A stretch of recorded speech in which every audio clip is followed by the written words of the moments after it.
What about the cultivar? Oh, cultivar. Well, that that's even down even That's a little down further. Yeah. So, for example, Magnolia grandiflora, Little Jim. Little Jim. Little right. Jim. That is a cultivated variety, and that's what cultivar stands for, is cultivated variety. Cultivar, you get it? I get it. But that's, and it's usually written with single quotes around it. So you would go Magnolia grandiflora, single quote, Little Jim. That means that's the cultivar, Little Jim. And then you would have, what's another one? There's a green giant. Yeah. It sure is. Goliath. Yeah.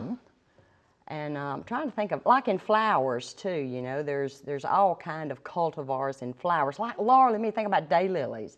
You know, they have all these named varieties, cultivated varieties of daylilies. So that gets it down to the exact cultivated variety. Wow, that was quick. If you want quick gardening tips, just subscribe below.